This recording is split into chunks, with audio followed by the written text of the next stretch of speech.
get the feeling we've been holding back close. There's no emotion in the way we act, Sign, I need a sign. Something to show me that we belong. I'm reaching out, give me hope, hope, hope. Ooh, ooh, are we losing being human? Ooh, ooh, are we losing being human? Ooh, ooh, are we losing being human? Ooh, ooh, are we losing being human? Don't you give up on love. Don't you give up on love. Don't you give up on love. Ooh, ooh, are we losing being human? Ooh, are we losing being human? Don't you give up on love. Don't give up on love. Don't give up on love.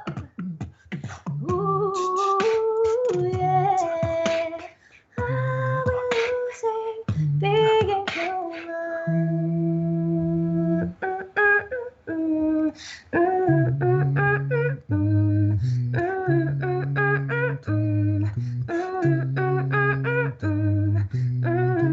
Ain't no sunshine when she's gone. I like that, you like that, so let's be crazy. The contact, impact, I want that daily. Our breath getting deeper, deeper lately. I want that baby, yeah, I can't get enough. Yeah, I can't get enough. Yeah, I can't get enough of your love. Give me some more, I love it. I can't get enough. Yeah, I can't get enough. No, not today. Yeah, yeah, yeah, yeah, I can't get enough of your love. Give me some more, I love it. I can't get enough. No, not today. Yeah, I can't get enough. Yeah, yeah, yeah, yeah, I can't get enough. No, not today. No, not, no, not, no, not. Yeah, yeah, yeah, yeah, yeah, yeah, I can't get enough. No, not today. Yo, Stop by my spit.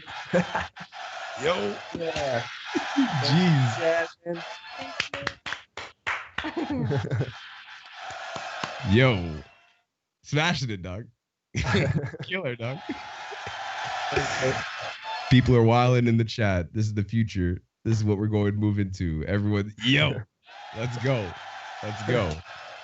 Thanks. Once Chad. again, brother, it's been a pleasure having you on. It's been a pleasure listening to not only yourself, the duo that you guys have, the projects that you're doing, everything that you've done for beatboxing. And this is just a personal message for me for inspiring a generation.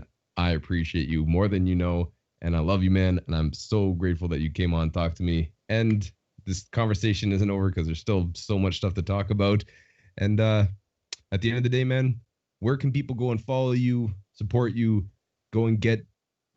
How can people go and follow you and make sure that they go and give the due respect that is deserved?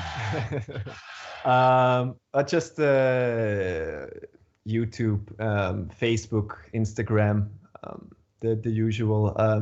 Because of Corona, I've been a little bit less active on my social media. But if we get a couple of new followers now, I'll do a couple of cool stuff for you all. And thank you, Scott, for having me. Thank you for inviting me, and thank you, Swissbeatbox and Papuni, for all you have done for us. And it was really nice talking with you, Scott, and I miss you, bro. And I you know, have fond memories of us being together and having a drink and enjoying good times and Enjoy the time. Enjoying a time. enjoying a good time, right? That's, like both, I mean, at least from my part, I was having a good time. I had a great time, brother. Yeah, man. But thank you so much for all your sweet and kind words as well. And it's been a blast. And I'm just really tired now with I have a light on my face and it's getting late. But yeah, man. Don't did need it. to describe it. We did it. We had the conversation. yeah, man. Ladies and gentlemen, episode 29, Beyond the Beats. I loved having the legendary Roxorloops on. And here I go. Mistakes that you make with a loop station is you're recording over a pre-done track, just like I did there that's looped. So don't make that mistake at home when you're loop stationing. Go ahead and make sure you practice safe looping. And if you're a judge, make your decision. And if you want to, after hearing that, there's no way that you don't. Go and follow him up. Check out Roxorloops. Check out the duo he's got. Check out the stuff he's going to be doing in the future. I can't wait to see you again, brother. First beer's on me. Thank you so much, man. And I'll keep you to that one. yeah, man, you just got to show me where the vegan sushi is because I've heard too much about it and I need to experience it. So I'll take your word for that one. I'll take this time just to say, people, please, if you care about animals, consider going vegan. Check it out. You can be healthy and you don't have to harm any animals. The animals are suffering. This is not a political message. This is just, it's true. Animals are suffering and being killed and it's not needed. There's a lot of great vegan food and that's all I have to say about it. Do your research, figure out what works for you, ladies and gentlemen. And that is his message right there. But straight up, guy, love you. Can't wait to see you again. I'm happy to have had you on. And people, tune in next week. We're going to have another person on and we're going to find out what's happening beyond the beats. Who's going to be on next? You have to stay tuned to figure that out. Okay. And that's time.